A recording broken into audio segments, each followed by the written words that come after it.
नमस्कार दोस्तों, हर हर महादेव, जय श्री कृष्णा। क्या आप जानते हैं कि दुर्योधन और पांडव में से असली दोषी कौन था? बहुत समय पहले कुरु वंश की महाकथा आरंभ होती है। हस्तिनापुर के राजमहल में जन्मे दो सखाए, एक ओर धृतराष्ट्र के 100 पुत्र जिन्हें कौरव कहा गया और दूसरी ओर पांडु के 5 पुत्र जिन्हें पांडव कहा गया। यही दोनों सखाएं आगे चलकर इतिहास के सबसे बड़े युद्ध में आमने सामने खड़ी होने वाली थी। बचपन से ही दुर्योधन और पांडवों के बीच प्रतिस्पर्धा आरंभ हो गई थी।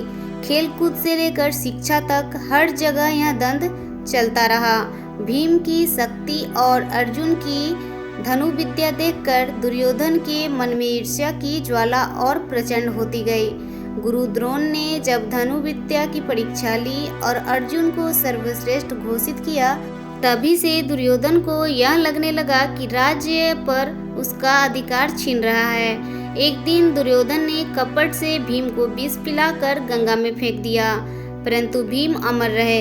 यह घटना केवल एक षड्यंत्र नहीं थी, बल्कि उस द्वेष की गवाही थी जो धीरे धीरे युद्ध की जड़ बन रही थी। समय बीता, जब युधिष्ठिर को इंद्रप्रस्थ का राजपद मिला और वहां उन्होंने माया सभा का निर्माण कराया, तो दुर्योधन का अहंकार और भी भड़क उठा। सभा की दीवारों में बने अद्भुत भ्रमों से दुर्योधन बार बार उपहास का पात्र बना।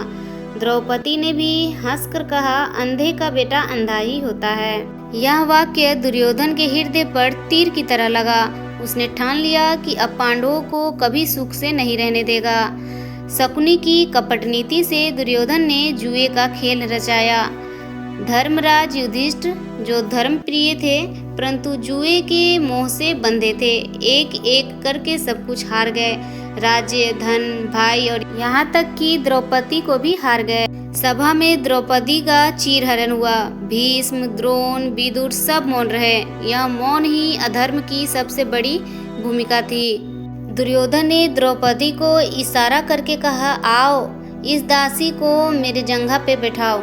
यह अपमान इतना भयानक था कि युद्ध की ज्वाला उसी दिन से प्रज्वलित हो गई थी। पांडवों को 13 वर्ष का वनवास मिला। उस दौरान उन्होंने हर कष्ट सहा, परंतु प्रतिशोध की अग्नि उनके हृदय में धधकती रही। इधर दुर्योधन अहंकार में और डूबता गया। जब वह पांडवों का उपहास करने वन में गया, तो द्रौपदी और भीम ने उसे लज्जित किया। उस दिन भीम ने शपथ ली, मैं इस अधर्मी दुर्योधन की जंघा अवश्य तोड़ दूंगा। वनवास समाप्त होने पर पांडवों ने अपना हिस्सा मांगा। दुर्योधन बोला, सुई की नोक जितनी भूमि भी मैं पांडवों को नहीं दूंगा। भगवान श्री कृष्ण स्वयं शांति दूत बनकर हस्तिनापुर आए। उन्होंने समझाया, युद्ध मत करो, 5 गांव दे दो। पर दुर्योधन ने हंसते हुए कहा, 5 गांव तो क्या, मैं तो एक तिनका भी नहीं दूंगा। उसके इस अहंकार ने विनाश की मुहर लगा दी। अंततः कुरुक्षेत्र में दोनों सेनाएं आमने सामने खड़ी हुई। भीष्म, द्रोण, कर्ण, अश्वत्थामा, दुर्योधन और उसके भाई सब युद्ध भूमि में उतरे। दूसरी ओर पांडव थे और उनके सारथी स्वयं भगवान कृष्ण। युद्ध भीषण हुआ, लाखों योद्धा मारे गए। अंततः जब सब वीर धराशायी हो गए, तब दुर्योधन अकेला रह गया। गदा युद्ध में भीम ने दुर्योधन की जंघा तोड़ दी। यह वही शपथ थी जो उन्होंने द्रौपदी के अपमान के समय ली थी। धरती पर पड़ा दुर्योधन कराह रहा था। उसने कहा, मैंने राज्य और सम्मान के लिए लड़ाई लड़ी, पर पांडवों ने कपट से मुझे मारा। दुर्योधन ने ईर्ष्या और अहंकार में अंधे होकर राज्य के विभाजन को अस्वीकार किया, द्रौपदी का अपमान किया और शांति के सारे प्रस्ताव ठुकरा दिए। लेकिन पांडव भी निर्दोष नहीं थे। युधिष्ठिर का जुए में सब कुछ हार जाना, सभा में 5 का मौन रहना और अंततः प्रतिशोध की ज्वाला में युद्ध को स्वीकार करना, ये भी उनके दोष थे। भीष्म और द्रोण जैसे महायोद्धा भी अधर्म देखकर मौन रहे। धृतराष्ट्र अपनी अंधी ममता से पुत्र को नहीं रोक सके। शकुनी की कपट नीति ने आग में घी डाल दिया। महाभारत का संदेश यही है कि युद्ध का दोष केवल एक व्यक्ति पर नहीं डाला जा सकता। दुर्योधन मुख्य रूप से दोषी था क्योंकि उसकी ईर्ष्या और अहंकार ने विनाश को जन्म दिया। परंतु पांडवों की कमजोरियां, धृतराष्ट्र की अंधी ममता, भीष्म द्रोण की चुप्पी और शकुनी की कपट नीति, ये सभी मिलकर भी युद्ध के दोषी बने।